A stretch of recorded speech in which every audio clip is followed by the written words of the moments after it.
todos, sou Marcela Rocha, economista-chefe da Principal Claritas, e hoje nós falaremos a respeito do cenário econômico do mês de junho, tanto o cenário global como o cenário doméstico. Começando pelo cenário internacional, o mês de junho novamente foi marcado por ganho das bolsas nos Estados Unidos e também redução dos riscos com queda das taxas de juros e uma leve desvalorização do dólar. Quando nós olhamos o S&P, houve uma valorização de 3,5% só em junho, depois de subir quase 5% em maio. Já a taxa de juros de 10 anos dos Estados Unidos teve o segundo mês consecutivo de fechamento, com o yield caindo 10 bips e voltando para 4,40. As justificativas para esse mercado mais favorável continuaram sendo explicadas por sinais de moderação no crescimento americano e principalmente dados encorajadores de inflação. É verdade que a conjuntura ainda traz incertezas a respeito de quando o Banco Central dos Estados Unidos irá cortar os juros e qual será a magnitude desse ciclo de afrouxamento monetário. Mas a verdade é que, pelo segundo mês consecutivo, nós tivemos mais evidências de um cenário benigno nos Estados Unidos para construir essa queda de juros no segundo semestre. Sobre o lado da atividade, os Estados Unidos ainda continua com projeção de PIB esse ano acima de 2% e continua destoando do resto do mundo com um crescimento muito mais forte do que o inicialmente esperado. Mas mesmo com esse excepcionalismo americano não em xeque, há sinais de maior acomodação da atividade por lá. O PIB do primeiro trimestre, por exemplo, cresceu somente 1,4% e houve uma revisão importante na última leitura até do consumo das famílias, que passou de um crescimento de mais de 3% anualizado para uma alta de somente 1,5%. Junto a isso, nós vemos melhora dos indicadores de mercado de trabalho, com a moderação do ritmo de vagas, moderação dos salários, o que traz um balanço mais saudável, e nós também vimos até os índices ISM, tanto de manufatura como de serviços rodando abaixo de 50 pontos, o que levaria a uma contração desses setores. Acho que são números que ainda deixam distante qualquer cenário de recessão ou revisões muito fortes de crescimento para baixo, mas vão na mesma direção do mês passado. Alívio, mostram que a política monetária restritiva começa a ter efeito na atividade por lá, mostram que as surpresas positivas com o crescimento ficaram para trás e indicam uma acomodação que levaria a um cenário de inflação mais favorável. E sobre a inflação, as últimas notícias também foram muito positivas. Depois de 3 meses no começo do ano com números muito ruins de inflação e um mês de abril que veio em linha, mas sem trazer um grande alívio, finalmente o número de maio trouxe uma excelente notícia. O PCI, que é o número favorito do Fed para a inflação, mostrou uma deflação de 0,01 no cheio, mas o mais importante foi o núcleo. O núcleo desse PCI mostrou alta de somente 0,1%, desacelerando em relação ao mês anterior, que tinha sido 0,3, e se nós olharmos a segunda casa decimal, até ficando abaixo do esperado, vindo em 0,08. Fora o Corp se mostrar uma variação inferior às expectativas, a abertura também foi boa. A deflação de bens continuou, mas serviços teve um arrefecimento, levando aquele supercore, que é a métrica favorita do Fed, a marcar uma variação de 0,1% também. Claro que o nível da inflação ainda não traz confiança para o Fed, estamos falando de um Core PCI rodando em 2,6, e o mais importante, esse é somente um dado depois de 3 números muito ruins até março e um número de abril em linha. Então o Fed ainda precisa de confiança de que essas leituras de inflação continuarão benignas. E o Fed tem sido muito explícito nessa calma e em ser dependente desses dados. Ele admitiu que a atividade está moderando, admitiu que há sinais ali de um mercado de trabalho mais saudável e falou muito bem deste último número de inflação. Mas o Fed não quis se prender a uma única observação, a um único dado, e mostrou cautela na sua última reunião, indicando que a maioria dos membros vê espaço somente para um corte de juros este ano. Nós achamos que o posicionamento do Fed é correto, é prudente, dado todos os erros que nós tivemos de inflação ao longo dos últimos meses, e, claro, é prudente no momento em que as informações ainda são muito recentes e não indicam uma mudança de tendência. Mas nós entendemos que rapidamente o Fed pode reavaliar esse cenário. Se nossos números de inflação estiverem corretos para os próximos meses nos Estados Unidos, o Fed pode ser surpreendido, inclusive com a sua projeção ficando um pouco abaixo do que era esperado, e com isso cortar 2 vezes esse ano. Nosso cenário era de corte iniciando em setembro, e nossa avaliação é que a confiança de que esse corte começará em setembro e irá continuar na reunião de dezembro até aumentou depois da bateria de indicadores que foi divulgado dos Estados Unidos. Fora Estados Unidos, na Europa, os últimos acontecimentos foram mistos. Pelo lado positivo, finalmente tivemos o início do ciclo de afrouxamento monetário por parte do ECB. Antes mesmo da definição do Fed, o Banco Central Europeu decidiu cortar os juros em 25 bips na sua última reunião. O quadro de inflação trouxe resultados benignos, e alguma moderação da atividade também permitiu o ECB ter mais confiança desse processo. Mas o interessante é que o ECB não se compromete com novos cortes de maneira ininterrupta. O ECB admite que toda decisão será avaliada a cada reunião, que não existe ali um ciclo já contratado, um orçamento já definido. Isso porque, apesar da inflação evoluir de maneira positiva, ainda está distante da meta, por mais que os últimos números ali de PMI de junho tenham sido fracos, há um processo de revisão para cima do PIB desse ano, num ambiente de mercado de trabalho mostrando muitas pressões salariais.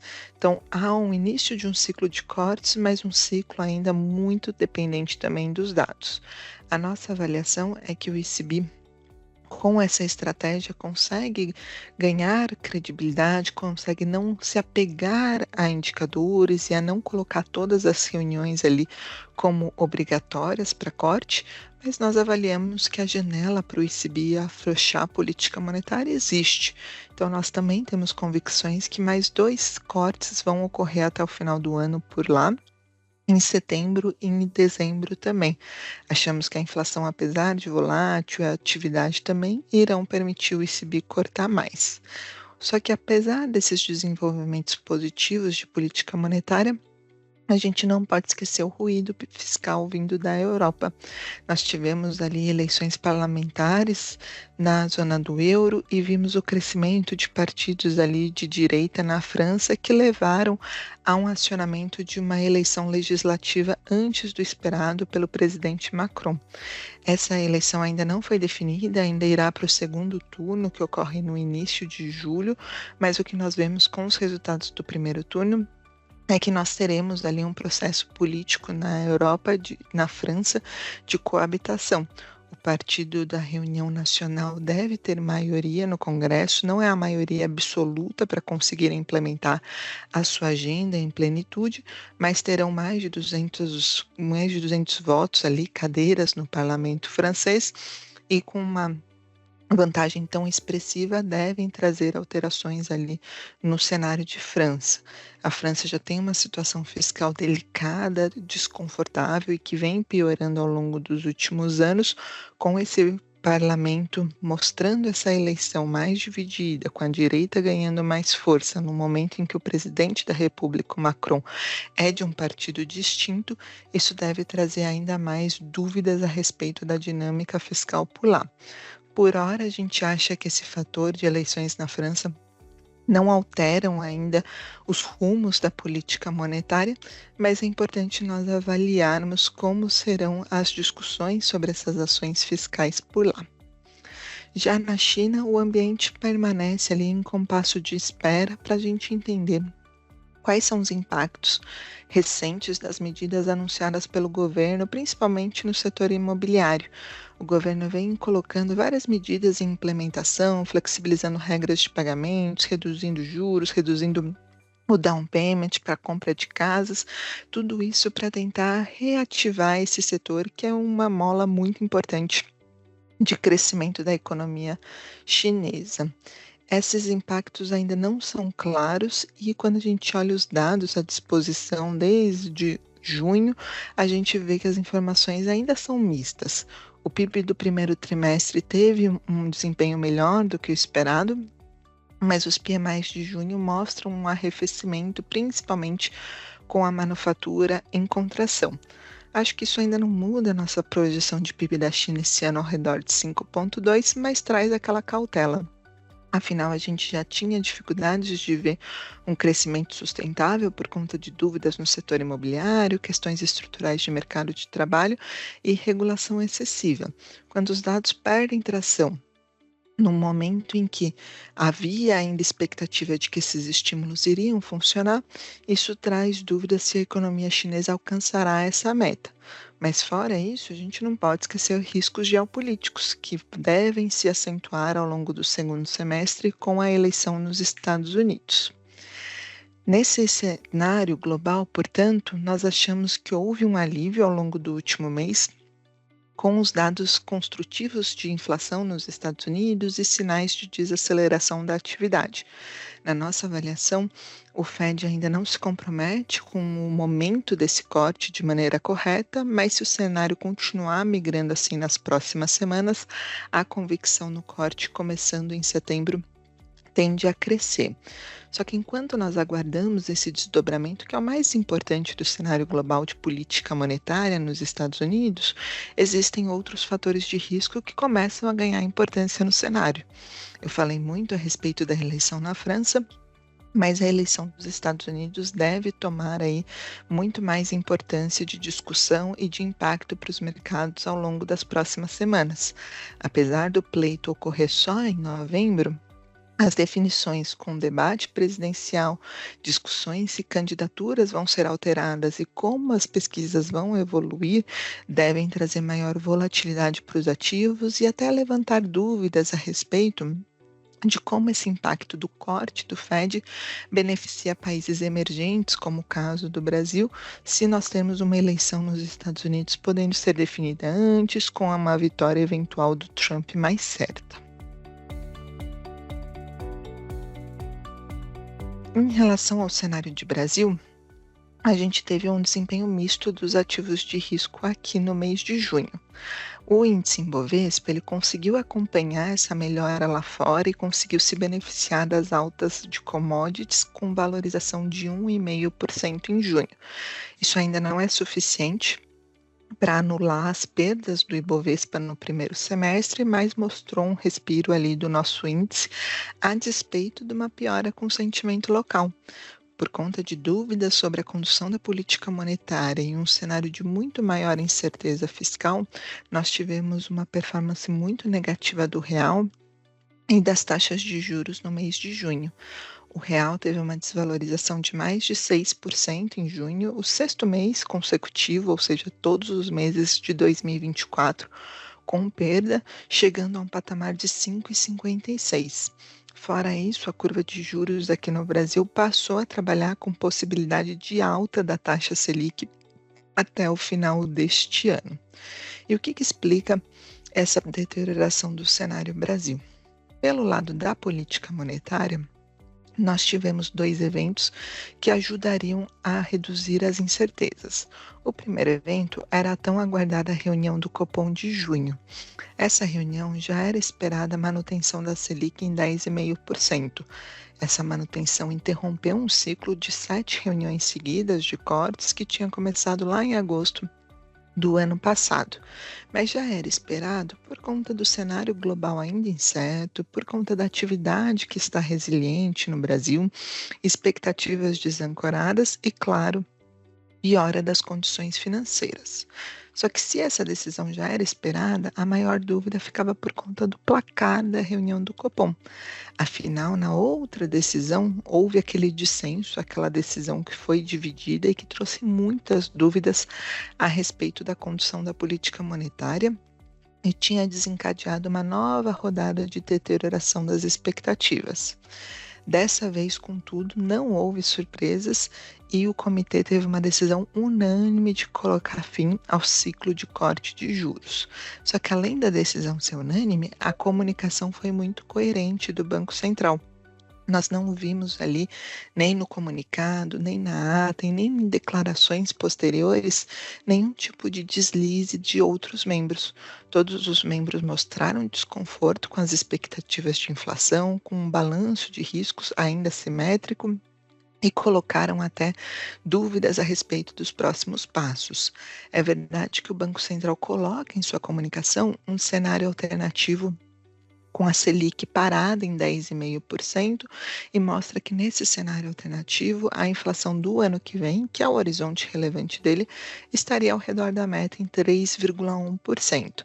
Mas a gente não se apega a esse cenário alternativo, a gente viu a comunicação toda com um balanço mais duro, né?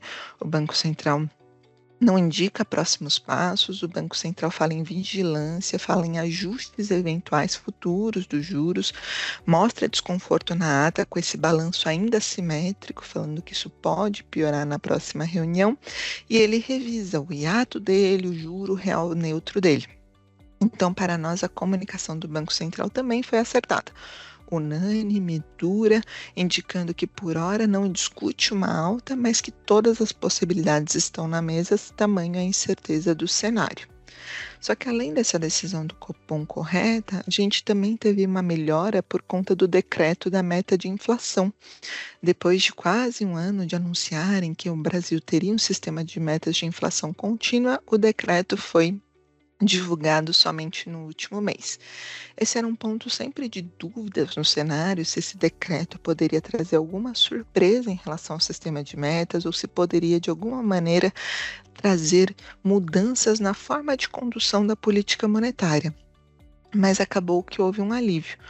Esse decreto não trouxe novidades, não trouxe ali surpresas em relação à condução da meta de inflação, sobre o índice a ser definido, e só colocou que o prazo para ser descumprida a meta vai ser quando a inflação acumulada em 12 meses desviar por 6 meses consecutivos da faixa do intervalo de tolerância.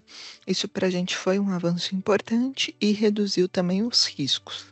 Mas esses dois fatores, tanto o Copom de junho unânime como o decreto da meta contínua de inflação, apesar de serem desdobramentos positivos e serem condições necessárias para o BC retomar a credibilidade e também para reduzir um pouco das incertezas, não eram condições suficientes. E o que nós vimos é que, mesmo depois desses dois desdobramentos, o sentimento local continuou piorando muito. E na nossa avaliação, tudo muito ligado a dúvidas sobre a agenda do governo e sobre fiscal. Sobre a agenda do governo, por mais que o decreto tenha vindo ok e a decisão do Copom tenha sido boa, é impressionante o embate entre o presidente da República, o Lula, e o Banco Central.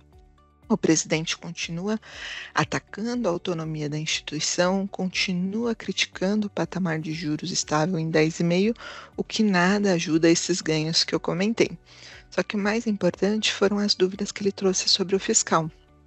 A revisão da meta para o ano que vem, que foi anunciada lá em abril, já tinha deixado o mercado desconfortável, porque o governo fazia uma revisão da meta sem mostrar ali novas possibilidades para aumentar a arrecadação e nenhuma disposição para reduzir despesas. Só que ao longo do último mês, o que ficou claro é que, além do governo ter um leque ali esgotado de medidas para arrecadação, também há pouca tolerância agora do Congresso e da sociedade com novas medidas de tributação. O Congresso devolveu parte da MP que o governo tinha mandado, que limitava o uso do crédito de PiscoFins para as empresas. Essa MP era importante, que era a fonte de compensação da desoneração da folha e dos municípios. Essa MP devolvida indicou que esse caminho para aumentar a arrecadação, para buscar melhora do resultado fiscal pelo lado da receita, também pode ter se esgotado. Essa discussão chega no momento em que o governo tem que fazer definições para o resultado primário desse ano e não só pela meta ser encontrada, mas pelo limite das despesas ser respeitado. a gente vê um crescimento das despesas esse ano acima do esperado, o que teria que levar o governo a fazer um ajuste de gastos. Só que enquanto fica uma situação fiscal do governo tendo que acomodar despesas e não tendo espaço para aumentar a arrecadação, o que nós vemos é o presidente Lula, em diversas entrevistas, descartando todas as medidas ali que são colocadas na mesa. A equipe econômica admite que tem que tratar de gastos, que tem que fazer uma revisão ampla, geral e restrita, mas o presidente fala que não vai mexer com vinculações, não vai mexer com indexação do salário mínimo e que não vai reduzir o orçamento, os gastos no orçamento. Isso tudo mostra que ainda não existe senso de urgência e que não existe ali uma preocupação com a responsabilidade fiscal.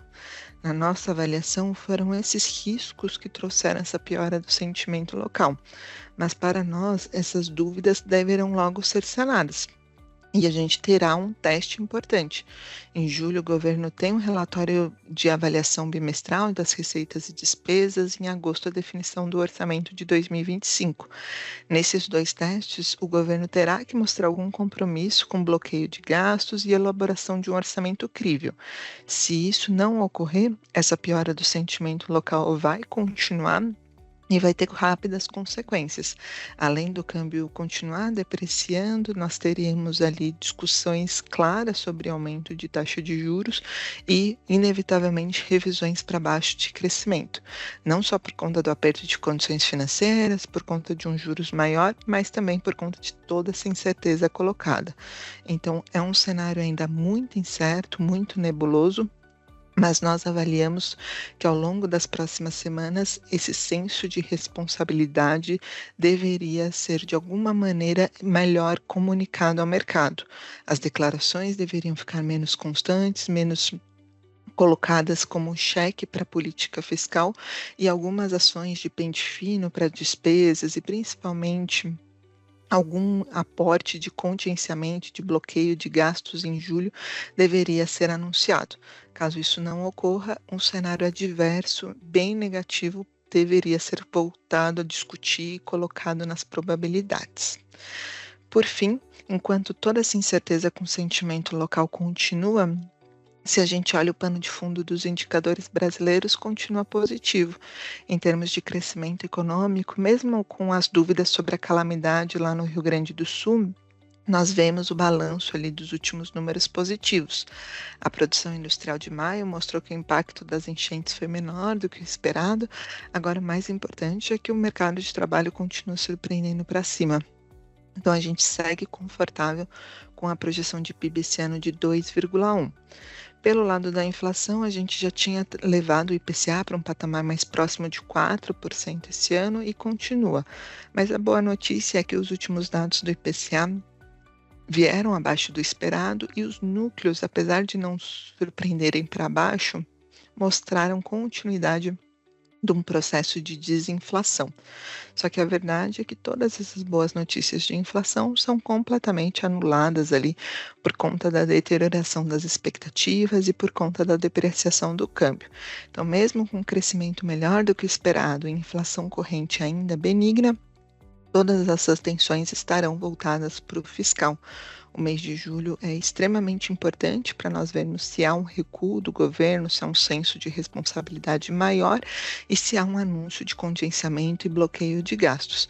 Caso isso não ocorra, o cenário negativo, adverso, deve ser colocado na mesa e rediscutido. Agora, se há uma correção mínima de rota que seja, nós continuamos vendo a Selic parada em 10,5% ao ano, um PIB esse ano crescendo um pouco mais de 2% e o IPCA ao redor de 4%. Esse é o nosso cenário macroeconômico do mês de junho. Quaisquer dúvidas, a nossa equipe de comunicação e a equipe econômica estão à disposição.